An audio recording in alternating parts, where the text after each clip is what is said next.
నమస్కారం. తీర్థయాత్ర కార్యక్రమానికి స్వాగతం. వక్రతుండ మహాకాయ కోటి సూర్య సమప్రభ నిర్విఘ్నం కురుమే దేవ సర్వకార్యేషు సర్వదా అని ప్రార్థిస్తే ఆటంకాలేవీ ఎదురుకాకుండా మన కార్యాలను పరిపూర్తి చేసే దేవుడు విఘ్నేశ్వరుడు. ఏకదంతుడు అయిన వినాయకుడు అనంత శక్తివంతుడు, నిరుపమాన బుద్ధిమంతుడు. ఈ ఏకదంత దేవర చల్లని కంటి చూపుతో సకల కార్యాలు సాఫల్యాలవుతాయి. పార్వతీదేవి సృజించిన ఈ గణపతి సకల లోక జనపతి. ఈ విఘ్నేశ్వరుడు సకల గణాధీశ్వరుడు, సుగుణ గణాధీశుడు. మరాఠాల నేలపై నాగపూర్ పట్టణంలో కొండ వంటి ఎత్తైన ప్రాంతంలో నిర్మింపబడిన ఆలయాన స్వయంభూ గణపతి ఆలయం శ్రీ టేక్డీ గణేష్ మందిరం. నేటి తీర్థయాత్రలో ఆ విలక్షణ గణపతి ఆలయాన్ని వీక్షిద్దాం.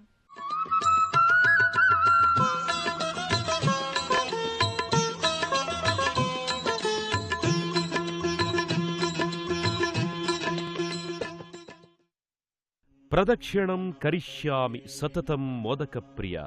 నమస్తే విఘ్నరాజాయ, నమస్తే విఘ్ననాశన. సకల విఘ్ననాశకుడు వినాయకుడు, అందుకే విఘ్నేశ్వరుడు ప్రథమ పూజ్యుడు.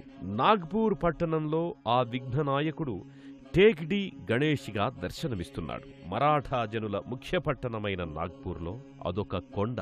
ఆ కొండనే మరాఠీ భాషలో టేక్డీ అంటారు. ఆ టేక్డీపై ఒక వృక్షమూలంలో స్వయంభువుగా వెలిసిన దేవుడే టేక్డీ గణేష్. గణపతి పర్వతరాజపుత్రి పార్వతీతనయుడు కాబట్టి పర్వతంలో అమ్మను చూసుకుంటూ ఇక్కడ కొలువుదీరినట్లుంటాడు. మన తెలుగు రాష్ట్రాన ఒక జిల్లేడు వృక్షం వేరులో గణపతి ఆకృతి దాల్చి శ్వేతార్కమూల గణపతి అయినట్టుగా ఈ నాగ్పూర్ కొండపై రావి చెట్టు మొదలులో వెలసి అశ్వత్థ వృక్షమూల గణపతి అయినాడు. అత్యంత ప్రాచీన మహిమాన్విత ఆలయాల నెలవైన నాగ్పూర్లో దాదాపు 250 సంవత్సరాల క్రితం రావి చెట్టుతో పాటే అస్పష్ట ఆకృతిలో సింధూర వర్ణంలో వినాయకుడు తనంత తానుగా భువి నుంచి ఆవిర్భవించిన అపురూప ఆలయం ఈ టేక్డీ గణేష్ మందిరం.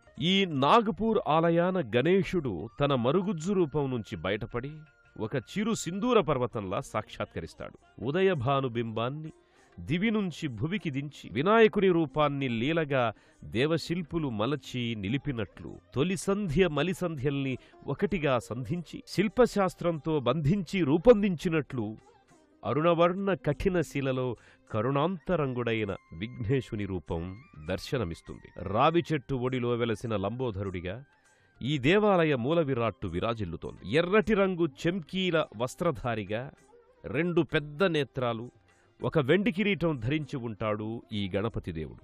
ఏనుగు ముఖార విందంపై జాలువార్చి అలంకరించిన గుడ్డ పతకంలా ఓ అలంకారిక త్రిపుండ్రాల సహితంగా అమరి ఉంటుంది. దానిపై ఒక రజత కిరీటం అలంకృతమై ఉంటుంది. అటూ ఇటూ పురివిప్పిన మయూరాల మధ్య ఓంకారం, శ్రీకారం చిహ్నాలు ఎంతో నగిషీయుక్తంగా రూపకల్పన చేయబడి ఉంటాయి. ఈ వినాయకుడు రావి చెట్టుకు ఆనుకొని కూర్చున్నట్టుగా ఉంటాడు. పైన ఓ పంచలోహ ఛత్రం వేలాడుతూ వినాయకునికి నీడ పడుతుంటుంది.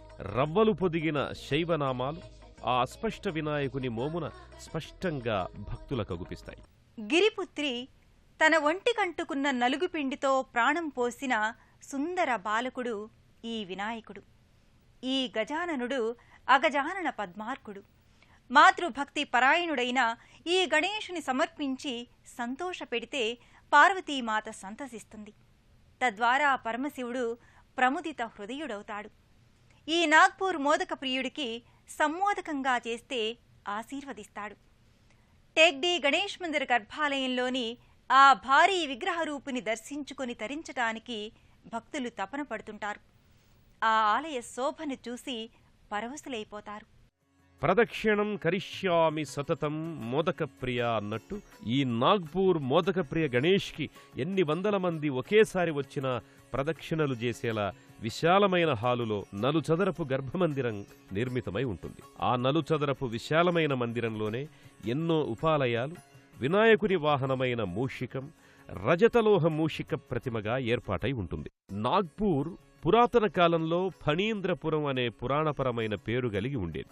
ఆ తరువాత నాగాజాతి ఆదివాసుల ప్రాంతంగా సూచించే విధంగా నాగానది ప్రవహించే ప్రాంతం కనుక నాగ్పూర్గా అనంతరం పరిణామం చెందిందని ఇక్కడివారు చెబుతారు.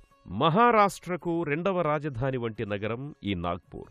గోండురాజైన భక్త బులంద్ ఏలిన ప్రాంతమిది. 10వ శతాబ్దపు ఒక రాగిపళ్లెరపు శాసనంపై నాగ్పూర్ అనే పేరు కనపడిందని చరిత్రకారులు కూడా అంటారు. అంతటి చారిత్రక పౌరాణిక ప్రాంతమైన నాగ్పూర్ వందల ఏళ్ల నాటి ప్రశస్తమైన ఆలయాలకు ఆలవాలం. అందులో భాగంగానే 250 ఏళ్ల నాటి పురాతనమైన ఆలయం ఈ టేక్డీ గణేశ ఆలయం. ప్రధాన రహదారికి దాపుననే ఒక ప్రవేశద్వారం కనబడుతుంది. అక్కడ్నుంచే భక్తులు బారులు తీరి ఆలయ ప్రవేశం చెయ్యడానికి క్యూలైన్లు ఏర్పాటై ఉన్నాయి. దేవాలయ పాలకవర్గం చెబుతున్నట్లు రోజూ వేలాది మంది భక్తులు సందర్శకులుగా వస్తారు అన్నదానికి ఈ ఏర్పాట్లను చూస్తే ఎటువంటి సందేహము కలగదు.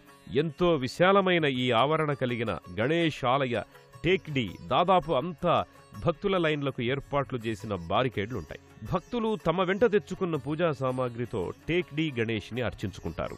నాగ్పూర్ పట్టణవాసులు తమ తమ వ్యాపారాలకు కార్యాలయాలకు వెళుతూ ఈ గణేశుని మొక్కుకొని తమ పనులు నిర్విఘ్నంగా జరిగేలా చూడమని కోరుకొని వెళతారు. గణేశ పురాణం, ముద్గల పురాణాలలో కీర్తింపబడే గణేశుని ముంబాయి, పూనా, నాగ్పూర్ ప్రాంతాల్లో గణపతి బప్ప మోరియా అని కీర్తిస్తారు.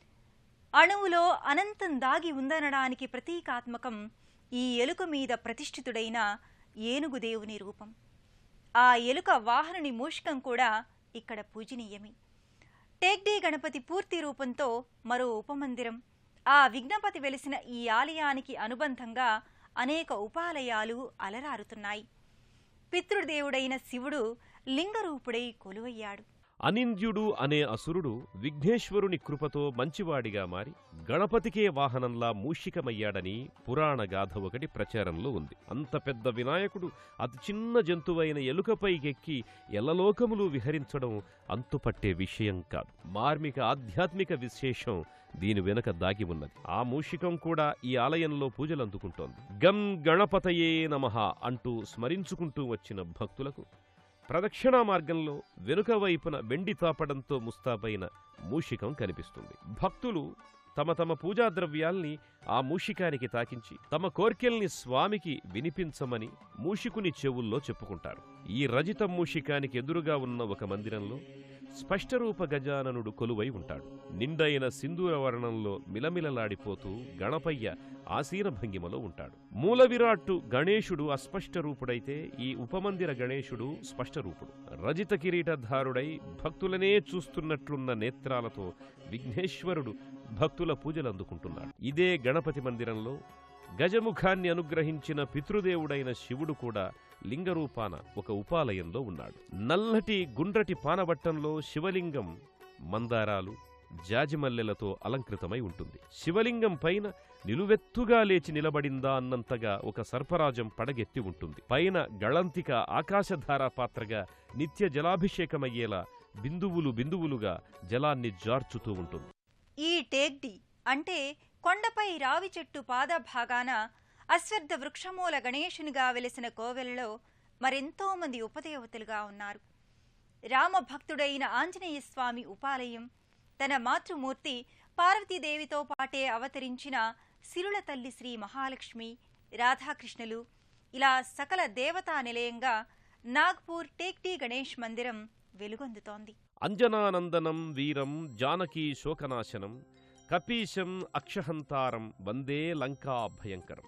వినాయకుడు గజనర రూపుడైతే వానర నరరూపుడు ఆంజనేయుడు. తన తండ్రి అయిన శివుని అంశతో జన్మించిన విష్ణువావతార రామభక్తుడు, రామసేవకుడు ఈ అంజనీసుతుడు. ఈ టేక్డీ గణేశ మందిర ఉపాలయంలో సింధూరవర్ణ ప్రతిమలో బాలాంజనేయుడిలా కనిపిస్తాడు ఆంజనేయుడు. తెరచిన నేత్రాలతో తన భక్తులను తేరిపార చూస్తున్నాడా అన్నట్లుంటాడీ హనుమ. ఆ పక్కనే తన హృదయ మందిర అభిరాముడు సీతాలక్ష్మణ సమేతుడై ఉన్న చిత్రపటం కూడా ఉంటుంది. మరో మందిరంలో రాధాకృష్ణుల పాలరాతి ప్రతిమ ఎంతో ఆకర్షణీయంగా ఉంటుంది. మురళీగానలోలుడైన శ్రీకృష్ణుడు ఆ చింతనే పిల్లనగ్రోవి జాలువార్చే రాగలహరిలో ఆనందపడుతున్నట్టుగా రాధాదేవి చిన్మయానంద భరితురాలై అగుపిస్తుంది. రజిత కిరీటధారులై నిండారా పుష్పమాలాలంకృతులైన ఆ ప్రేమ జంట భక్తులకు రసస్ఫోరక దర్శనాన్ని అనుగ్రహిస్తోంది. మరో ఉపమందిరంలో శ్రీ సిద్ధిమహాలక్ష్మీదేవి ఎంతో అద్భుతమైన దర్శనాన్నిస్తోంది. చతుర్భుజి అయిన ఆ మహాలక్ష్మి మీన కర్ణాభరణాలు, కమల పుష్పాలను, తీర్చిదిద్దబడిన రజిత కిరీట ధారణతో, ముత్యాల దండలు, నానావిధ ఆభరణాలతో, సిరులొలికే ముఖవర్చస్సుతో శుభకరమైన దర్శనాన్నిస్తోంది. ఆ తల్లి మోము చూసినంతనే సకల బాధలు మరచిపోతామా అన్నంత ప్రశాంత ముఖారవిందంతో శ్రీ సిద్ధిమహాలక్ష్మి అలరారుతోంది. రకరకాల వర్ణరంజిత విద్యుద్దీపాల వెలుగుల్లో మహాలక్ష్మి ప్రతిమ మరింత అందంగా కనిపిస్తుంది. విఘ్నేశ్వరుణ్ణి పూజించే కృష్ణుడు రుక్మిణిని పెళ్లాడగలిగాడు. రాముడు రావణుణ్ణి సంహరించగలిగాడు. కార్తికేయుడు తారకేశ్వరుణ్ణి వధించగలిగాడు. శివుడు త్రిపురాసురుణ్ణి జయించగలిగాడు. దుర్గాదేవి మహిషాసురుణ్ణి మట్టుపెట్టగలిగింది. ఋషులు ధ్యానించి ఆత్మజ్ఞానాన్ని పొందగలిగారు. అలాంటి గణాధిపుని పూజించి మనము మనోభీష్టాలను సిద్ధింపజేసుకుందాం. అందుకు దేశంలోని అనేక గణేష్ ఆలయాల్లో ఈ నాగ్పూర్ టేకిడి అంటే కొండమీది అశ్వత్థ వృక్షమూల గణేశుని దర్శనం, ఆరాధనం ఎంతో ముఖ్యమైనది, పవిత్రమైనది, ఫలసిద్ధిదాయకమైనది. శ్రీ గణపతిని అందరును సేవించరారో జనులారా, శ్రీ గణపతిని అందరును సేవించరారో జనులారా.